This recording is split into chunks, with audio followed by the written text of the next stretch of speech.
Aujourd'hui, un article sur un sujet que j'affectionne tout particulièrement, c'est la différence entre le virtuel et le réel. Alors, je suis tombé sur un article du Courrier International qui date d'il y a 2 mois, et j'ai trouvé ça absolument passionnant.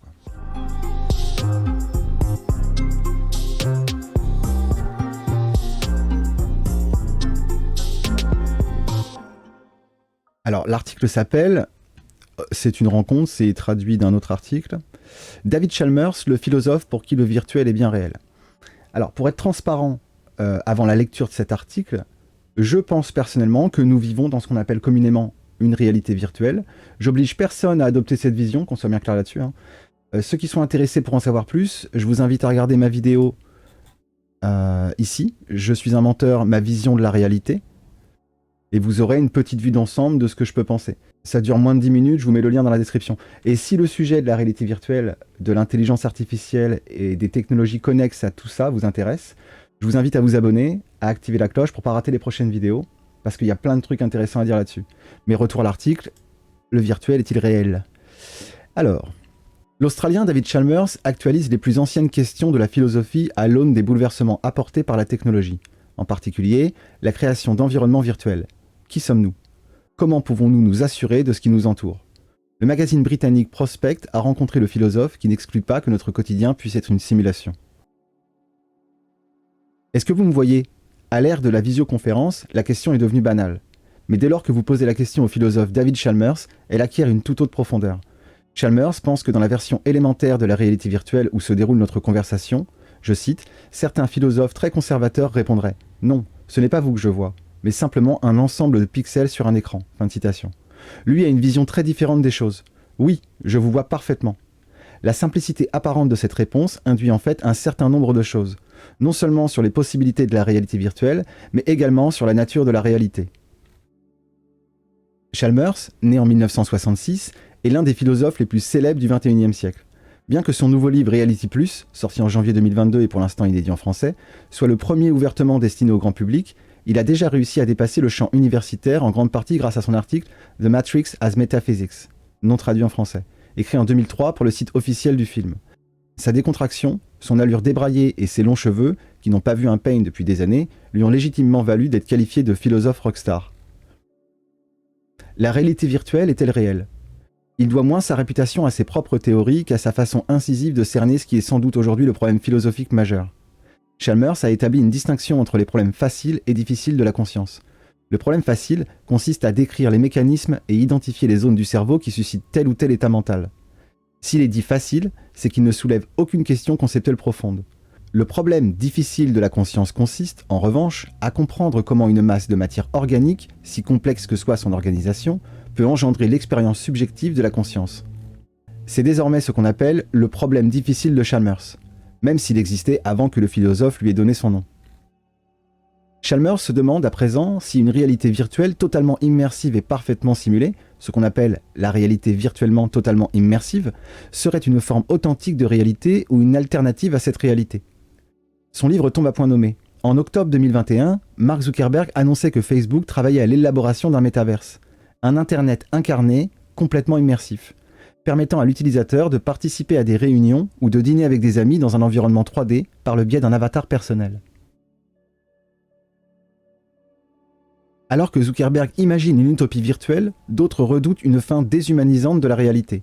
Pour savoir qui a raison, il faut tout d'abord répondre à une très ancienne question philosophique, qu'est-ce que la réalité? La grande nouveauté de ce que Chalmers appelle dans Reality Plus la technophilosophie, c'est d'abord d'appliquer la philosophie aux nouvelles technologies et ensuite d'utiliser les nouvelles technologies pour aborder sous un nouvel éclairage des questions philosophiques éternelles. En d'autres termes, la technophilosophie est une version réactualisée de la métaphysique de papa. Un chat virtuel reste un chat. Revenons à notre question initiale. Est-ce que vous me voyez? Si vous ne pensez pas avoir votre interlocuteur lorsque vous êtes en visioconférence avec lui, explique Chalmers, par la même logique, nous ne nous voyons jamais les uns les autres. Nous avons renoncé depuis longtemps à l'idée naïve qui voudrait que nous percevions les objets directement. Nous savons que tout passe par notre perception sensorielle et que la forme exacte sous laquelle les objets nous apparaissent se construit dans notre cerveau. Toute perception passe par une médiation. De ce fait, je ne vous entends ou ne nous vois réellement de manière significative, même dans la vraie vie. que dans la mesure où j'associe, crucialement et véridiquement, par un lien de causalité, ce que je vois et entends à votre personne. La nouvelle technologie peut modifier cette chaîne de causalité, mais elle n'en facilite pas moins la perception d'êtres et de choses réelles. Prenons par exemple une conversation téléphonique.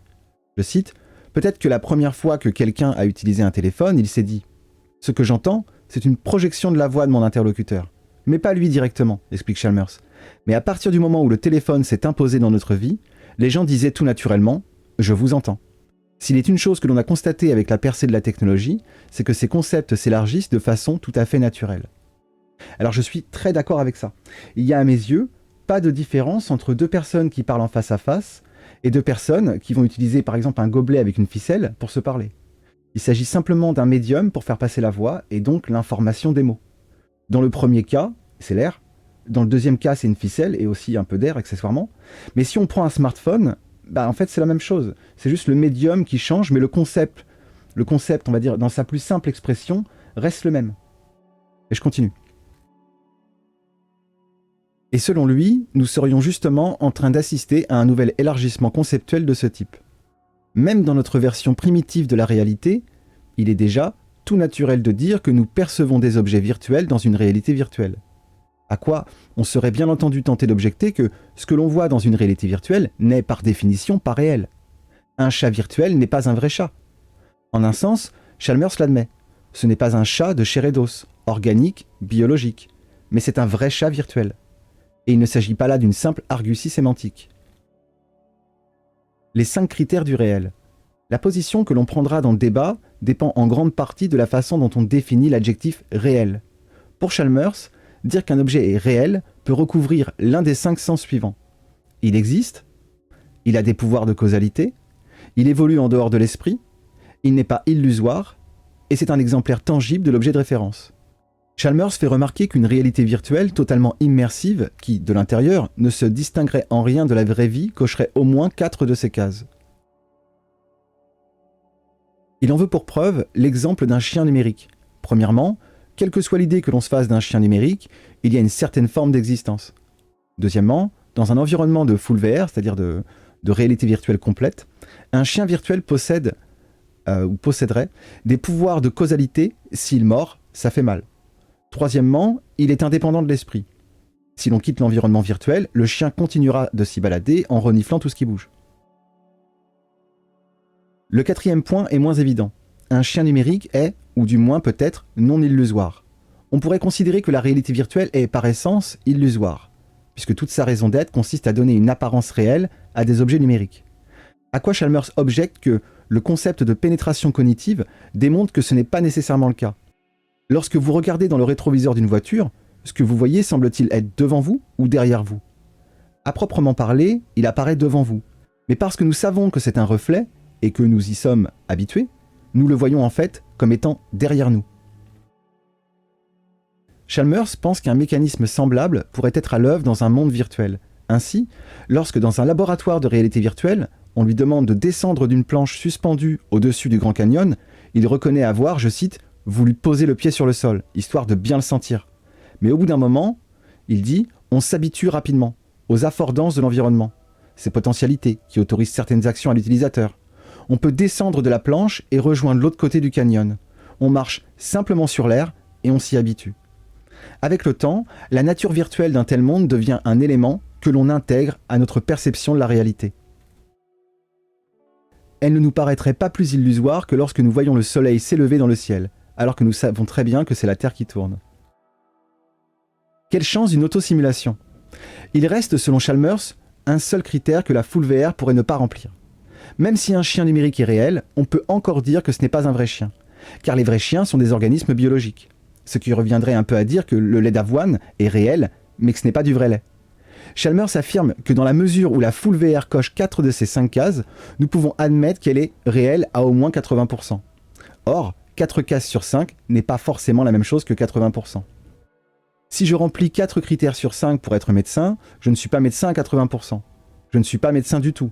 Le fond de la question repose donc en grande partie sur l'importance que l'on accorde à la distinction entre objets numériques réels et les objets réels tout court. Reality Plus séduira beaucoup de lecteurs par ses arguments contre-intuitifs qui voudraient que nous vivions déjà dans une simulation sans le savoir, ou bien que nous puissions à l'avenir nous téléporter dans un monde virtuel qui serait aussi réel et aussi plaisant que la vie biologique. À mon sens, ces arguments reposent pas trop... Alors, je pense qu'il y a une erreur dans la traduction. Je pense que il y a peut-être un mot de trop, c'est...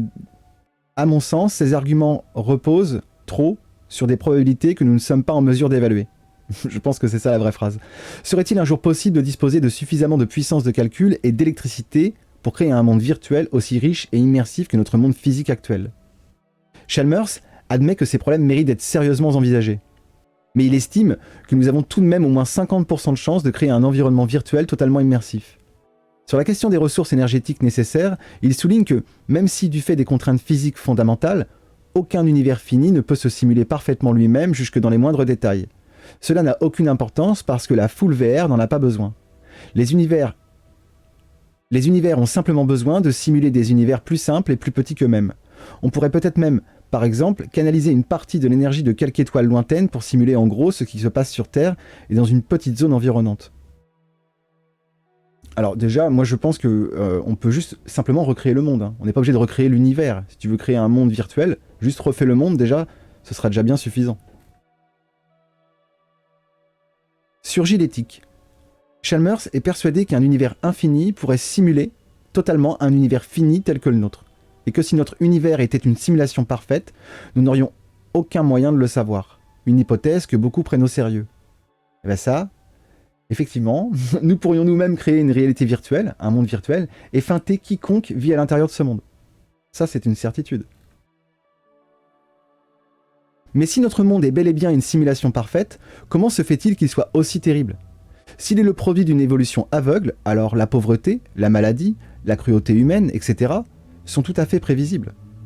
Si en revanche, il est le résultat d'un dessein intelligent, alors les êtres qui l'ont engendré sont tout à la fois incroyablement intelligents et incroyablement sadiques. Ils auraient pu créer un monde d'abondance et de sécurité. Au lieu de ça, ils ont créé un monde meurtri par le cancer, la sclérose en plaques et Ebola, sans parler de la torture et du viol. Chalmers s'intéresse de près à cette nouvelle version de l'argument de la présence du mal pour prouver la non-existence de Dieu, et à d'autres questions relevant de ce qu'on appelle la théologie de la simulation. Mais il n'y croit pas. Alors je rejoins David Chalmers sur cette idée que les simulateurs pourraient être aussi éthiquement imparfaits que nous. Parce que si le monde est une réalité virtuelle, alors il pourrait d'ailleurs même être envisageable que les simulateurs n'aient que quelques dizaines d'années d'avance sur nous. De la même façon que nous-mêmes, peut-être, dans quelques années, nous pourrions intégralement reproduire le monde des années 2018, par exemple. Et en effet, dans cette configuration, ça pourrait être des gens comme vous et moi qui accèdent simplement à un service. Notre monde pourrait même être une sorte de sandbox qui servirait à une entreprise de divertissement qui se situerait dans un monde extérieur à celui-ci. Pensez à ce que pourrait donner une société comme Netflix d'ici 20 ou 30 ans, pour imaginer quelles pourraient être les motivations derrière la création d'un tel simulateur, d'une telle simulation. Quand je dis motivation, je parle des motivations de l'humanité, à toujours vouloir créer des choses nouvelles. Je crois qu'on ne pourrait pas rêver meilleur outil de production qu'un monde virtuel dans lequel tout peut se passer. Je trouve que ça serait très utile pour produire des films. Des films entre guillemets, hein, films ou autre chose, je sais pas. Hein. Alors bien sûr, tout ça n'est que supposition. Hein. Ce sont des suppositions, évidemment. Je continue. Optimisme prudent. À supposer que la réalité virtuelle totalement immersive soit une possibilité, devrions-nous prendre le risque de la créer? Les techno-utopistes tendent à surestimer considérablement notre capacité à adapter les traits essentiels de la nature humaine et de la société. Chalmers comprend cette inquiétude. Je cite : « Si vous pensez que les réseaux sociaux sont un problème aujourd'hui parce que Facebook a la main mise sur les flux d'actualité, attendez de voir ce qui se passera quand les géants du web auront la main mise sur notre vie quotidienne dans les mondes virtuels. C'est le problème de la centralisation. » Mais au bout du compte, il se veut optimiste. Toute nouvelle technologie s'accompagne de son lot d'utopistes prétentieux, admet-il. Pratiquement n'importe quelle technologie présente un potentiel utopique, mais aussi un potentiel dystopique. Et je ne me risque à aucune prédiction particulière. Ce qui nous attend sera certainement un mélange des deux. J'aime bien l'analogie avec Internet, en ceci qu'il y avait un potentiel utopique, qu'il a partiellement réalisé, mais il y a également eu de terribles conséquences. La raison viscérale la plus courante, qui fait que nous résistons à la vie virtuelle, est peut-être que cette vie est de toute évidence artificielle. Alors même que beaucoup d'entre nous aspirent à un contact avec la nature, Chalmers reconnaît que c'est là une valeur raisonnable, mais qui n'a rien d'indispensable.